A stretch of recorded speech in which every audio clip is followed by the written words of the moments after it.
Entre 2001 et 2007, la France du football connaît une domination comme il en a rarement existé en Europe.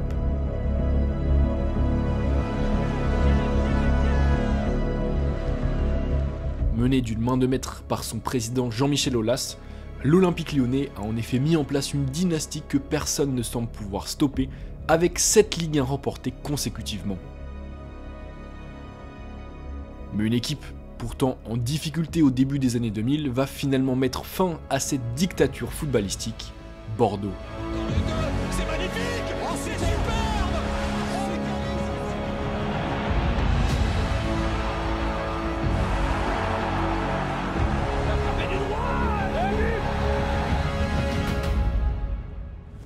Gourcuff, Chamakh, Alou Diarra ou encore Kavenaghi, l'équipe composée de noms qui riment avec nostalgie va pratiquer un football offensif et attrayant, un football qui va lui permettre de renverser l'ogre lyonnais avant d'impressionner l'Europe en balayant des clubs historiques comme le Bayern et la Juventus Turin.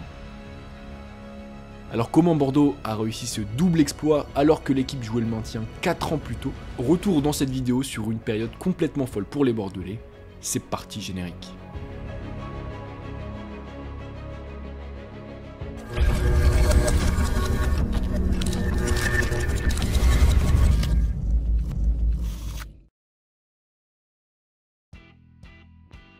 Le 31 mars 2007, devant un Stade de France comble, les Girondins de Bordeaux renversent le grand Olympique lyonnais, alors 5 fois champion de France, et remportent la Coupe de la Ligue.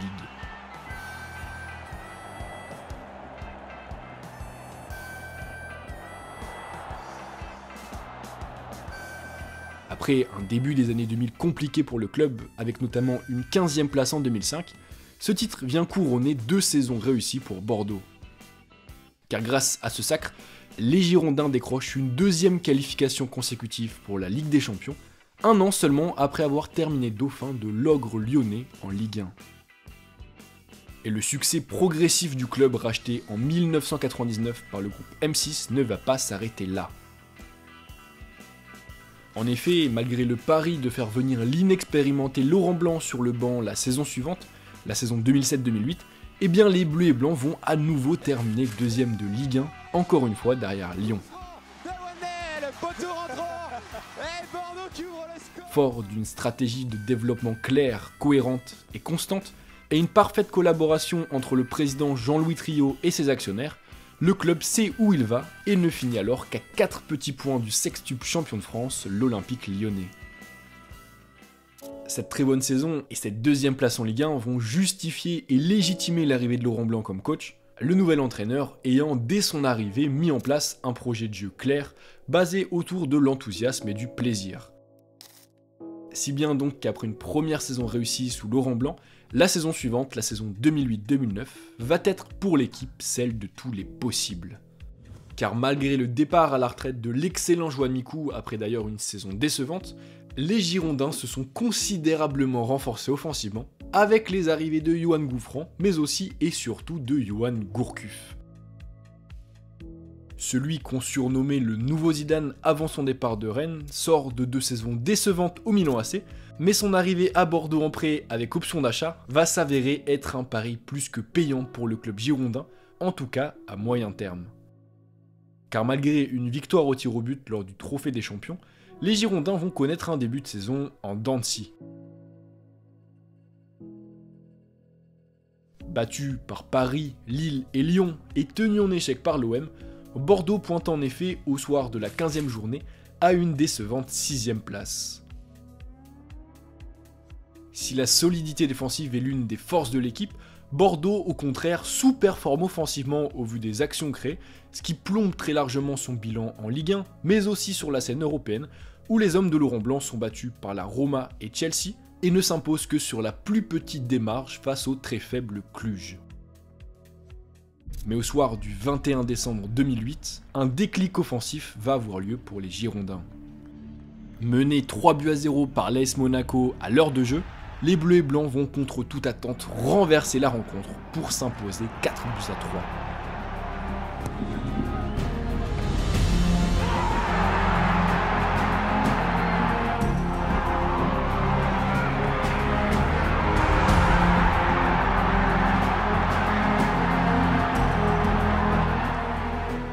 passeur est phénoménal tout au long de cette rencontre qui sera un match référence pour Bordeaux, Yoann Gourcuff confirme que quand il va bien, eh bien tout simplement rien ne peut arriver aux Girondins de Bordeaux.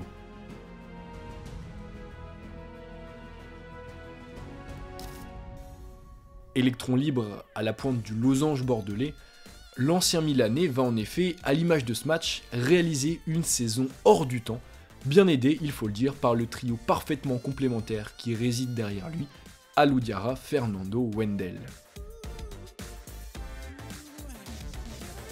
Meilleur passeur de l'équipe, Gourcuff, par ses contrôles, ses dribbles, mais aussi ses passes.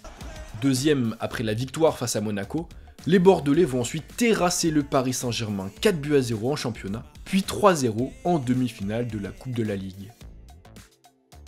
Et malgré une élimination dès les 16e de finale de la Coupe UEFA, et seulement 2 victoires glanées sur les 6 matchs de Ligue 1 qui suivent, l'équipe girondine va ensuite tout simplement réaliser une série de folies.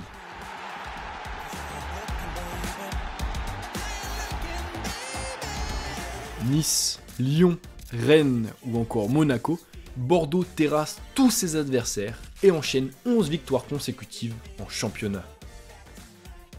Si bien que 5e au soir de la 27e journée, à 6 points du leader, les hommes de Laurent Blanc vont peu à peu grappiller des places au classement avant d'en prendre à 3 matchs de la fin la tête, une tête qu'ils ne lâcheront plus jusqu'au titre.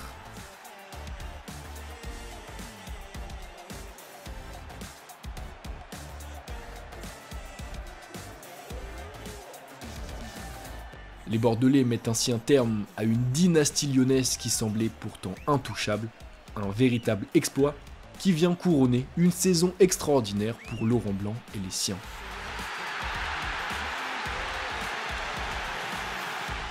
Dans la foulée de la célébration de cette victoire finale, Bordeaux ne fait qu'une bouchée de vanne en finale de la Coupe de la Ligue et décroche ainsi le premier triplé de son histoire. Et comme une bonne nouvelle n'arrive jamais seule, au cours de l'été qui suit, Yoann Gourcuff, entre-temps élu meilleur joueur du championnat, déclare vouloir rester à Bordeaux, qui va d'ailleurs lever son option d'achat. Et hormis Diawara qui s'engage à l'OM, les dirigeants girondins vont réaliser au cours de ce mercato l'exploit de ne perdre aucun de leurs titulaires tout en se renforçant avec les arrivées notamment de Carasso, Plasil ou encore de Michael Siani. Stable, solidaire et composé de joueurs qui se connaissent, l'équipe va démarrer la saison 2009-2010 sur les mêmes bases que la précédente, c'est-à-dire des bases très élevées. Il enroule parfaitement son ballon pour trouver la lucarne de Rougneux. Une nouvelle fois vainqueur du Trophée des Champions, l'équipe remporte en effet 6 de ses 7 premiers matchs de Ligue 1 et trône en tête du championnat à la mi-saison avec, tenez-vous bien, 9 points d'avance sur Lille, 11 sur l'OM et 13 sur Lyon. Meilleure défense du championnat avec seulement 12 buts encaissés en 19 rencontres, le club girondin va aussi réaliser en Ligue des Champions une performance phénoménale.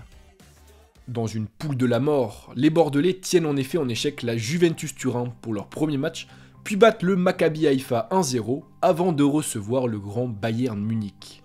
Tannenbäumchen-System bei den Münchner Bayern. Lahm spielte wieder hin. Stoß und Tor. Völlig überraschend.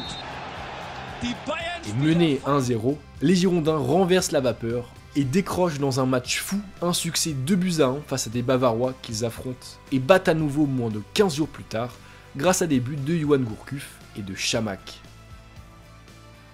Premier de sa poule et d'ores et déjà qualifié pour les 8e, l'équipe va aller encore un peu plus loin dans sa performance en remportant ses 2 derniers matchs face à la Juventus et au Maccabi Haïfa.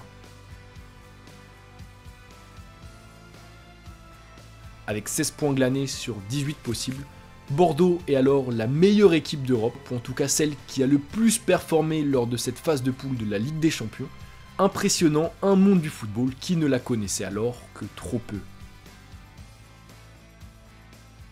Pourtant, malgré les certitudes et les performances, le calendrier surchargé et l'enchaînement des matchs tous les 3 jours vont plonger Bordeaux dans une période de doute à partir de janvier. Affaibli par la blessure de sa sentinelle Alou Diarra, l'équipe connaît en février des failles défensives inquiétantes, entraînant notamment une lourde défaite 4-2 face à Rennes et une élimination en Coupe de France face à Monaco. Et si février est compliqué pour les Girondins, mars va être encore pire et va apparaître comme un tournant dans la saison des champions de France en titre.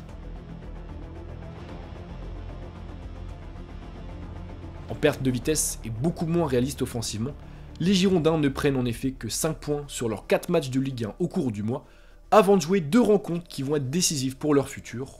Tout d'abord face à l'OM en finale de la Coupe de la Ligue, puis face à l'OL en quart de finale aller de la Ligue des Champions. Dans une rencontre serrée face aux Marseillais, les Bordelais vont être crucifiés à l'heure de jeu par leur ancien défenseur Souleymane Diawara, un but qui sera suivi par 2 autres pour l'OM qui s'impose finalement 3-1 face aux Bordelais.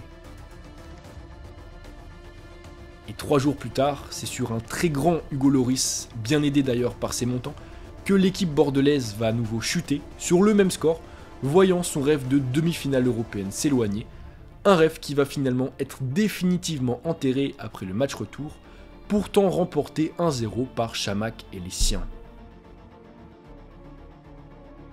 Incapable de se relever, l'équipe va s'écrouler en championnat après cette double élimination, ne remportant que 2 de ses 10 derniers matchs.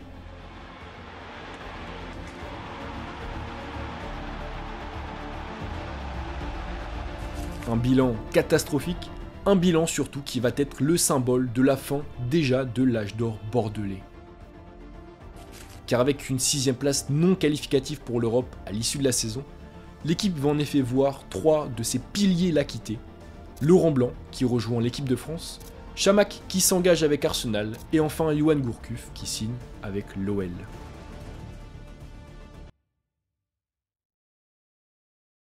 Ainsi, si pendant 1 an et demi, Bordeaux et son jeu offensif exaltant ont impressionné la France et l'Europe, renversant une dictature footballistique pourtant bien en place, et bien cette parenthèse dorée s'arrête net à la fin de la saison, d'autant que l'année suivante, Bordeaux terminera 7ème de Ligue 1, débutant alors une période de disette qui n'est toujours pas terminée aujourd'hui, l'équipe se battant même cette saison pour son maintien en Ligue 1.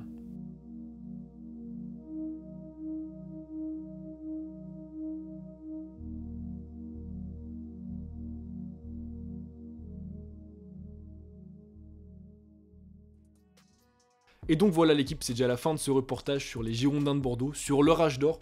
C'était une période où j'étais assez jeune, donc ça m'a vraiment marqué, notamment Marouane Chamakh et Yoann Gourcuff, c'était une folie. Donc j'espère que vous avez apprécié, n'hésitez pas d'ailleurs à me dire en commentaire si vous avez des idées d'autres vidéos, d'autres saisons, d'autres périodes comme ça dorées qui pourraient être intéressantes de se remémorer. Bref, l'équipe c'était Val, peace.